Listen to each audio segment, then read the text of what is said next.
Bonjour à tous et aujourd'hui on se retrouve pour une nouvelle vidéo un peu spéciale. Donc là il ne s'agit pas forcément de review mais presque on va dire. C'est en fait je vais faire un récapitulatif sur Bumblebee. Donc ce Bumblebee là principalement. Donc en fait là voilà donc je me suis dit que Bumblebee est a un peu les jambes atrophiées vers le bas.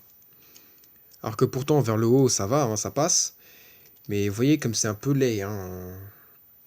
Donc forcément, je vais devoir lui donner des jambes de rechange à chaque fois quand je voudrais le mettre en mode robot, au final. Pour pas qu'on voie cette espèce de tige bizarroïde qui fait un peu jambe de poulet. Surtout que c'est pas son cas hein, à Bumblebee d'avoir des jambes de poulet comme ça. Donc, si... ouais, alors déjà que j'ai changé son aileron. Et ben là, du coup, pour la touche finale, il me restera plus qu'à mettre les jambes de rechange que j'ai du coup en ce moment grâce au Bumblebee supplémentaire que j'ai acheté. Et alors, ils sont dans cette boîte que je viens d'ouvrir. Bah oui. Et voici donc les jambes de rechange. Voilà, donc tout simplement, j'ai dû faire du sciage. Je sais même pas si ça se dit. Mais bon, de toute façon, vous l'aurez certainement compris. Hein. J'ai dû démonter un peu le bas des pieds, hein. Enfin le bas des jambes, je veux dire. Donc on a les jambes, enfin les roues arrière qui sont entre comment dire, les deux segments jaunes et au-dessus de la jambe, enfin au-dessus de la partie grise en dessous de la genouillère. Oh l'éclairage, du coup, ouais, c'est clair que bon, le ciel est gris hein, à partir de la fenêtre, hein, c'est devenu très très sombre du coup. Alors, on n'est pas près d'avoir du soleil hein, pour ce jour-là. Désolé. Mais bon, fallait bien que je fasse ça aujourd'hui. Sinon, les autres temps, j'aurais pas pu le faire. On ne remet jamais les choses. Ne jamais remettre les choses au lendemain, que l'on peut faire le jour même, hein, de toute façon. Donc oui alors, je disais. Oui voilà, donc les deux roues donc, sont entre les deux trucs jaunes. Alors, les pieds par contre, le plat des pieds, sont collés à la pâte à fixe. Je suis désolé, j'avais pas d'autre moyen. Et comment dire alors, au bout d'un moment, j'ai essayé de coller ça avec de la pâte à fixe aussi pour coincer les roues entre les deux parties jaunes. Mais ça penchait vers l'arrière, vers l'avant, vers l'arrière, surtout vers l'arrière hein, principalement. Donc j'ai dû mettre de la colle forte au final. Mais au bout d'un moment, ça penchait encore vers l'arrière à cause de tout ça. Donc j'ai dû ajouter une bonne couche de peinture grise que j'ai dû mélanger avec du noir et du blanc tout simplement pour que ce soit presque brillant, presque aussi brillant que le plastique gris original. Dont est fait la première partie de la jambe. Donc bien sûr, hein, j'ai gardé un élément de la voiture, hein, c'est-à-dire le fessier de la Camaro, on va dire. Et bien sûr, au niveau des talons, nous avons ces espèces d'hexagones, originellement, entre les deux branches. Donc, en ce qui concerne l'autre jambe, comme vous pouvez le constater, j'ai fait pareil.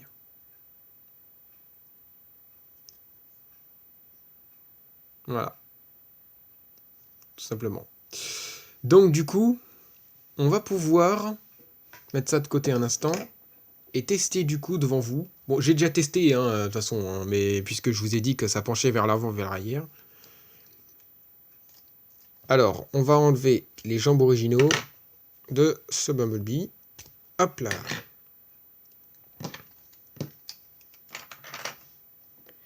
Et lui remettre ces jambes-là.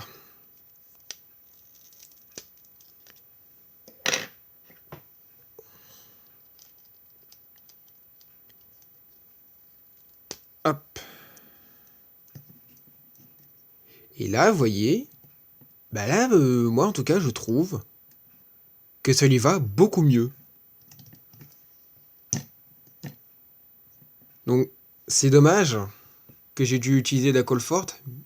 C'est dommage que j'en suis arrivé à là, mais bon, autrement, j'avais pas trop le choix puisque ça penchait à chaque fois. Donc, on aurait pu avoir une articulation au niveau de la cheville, comme c'était le cas sur les jambes originaux, grâce aux roues, mais non. Donc, du coup, on aura juste une articulation au niveau de la jambe, enfin du genou, et de la hanche, et c'est tout. Que dalle, rien de plus. C'est bien dommage. Hein. Bon, enfin, que voulez-vous hein.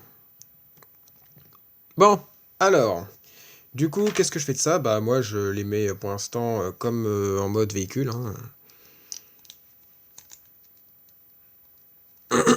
Comme ça, pas de pièces perdues. Hein.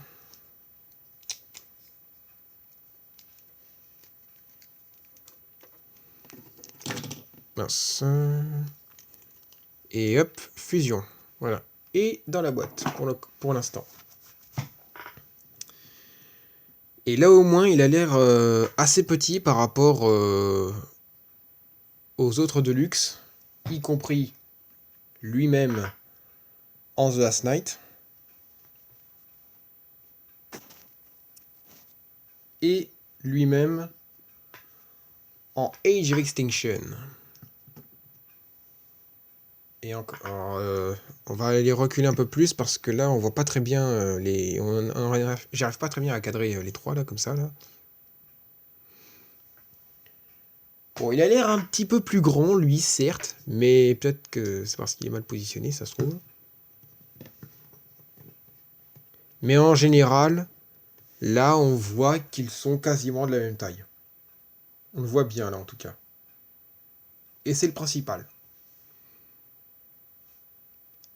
Bon, voilà, en tout. Alors là, oui, vous pouvez constater du coup que j'ai dû repeindre comme il faut le restant du corps là de Bumblebee. Parce que je sais pas si vous vous souveniez, mais sur la vidéo principale, je sais pas si vous avez remarqué aussi, mais j'avais en fait tout simplement repassé au feutre, au marqueur gris, les endroits où c'était gris, d'un gris trop clair, alors du coup j'ai dû repasser ça en gris foncé. Mais ça faisait un peu transparent et ça faisait moche finalement, et donc du coup j'ai dû corriger cela. Donc maintenant il ne me restera plus qu'à mettre la plaque d'immatriculation en blanc, comme c'est le cas pour le Bumblebee de Dark of the Moon. Donc voilà pour tout ça.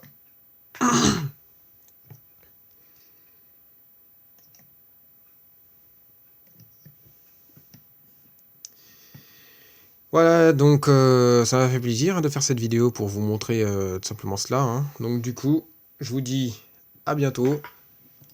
Et pour une prochaine vidéo, une prochaine review. N'hésitez pas à vous abonner si ce n'est pas encore fait, bien sûr, hein, je vous oblige pas, bien forcément, mais je le dis quand même.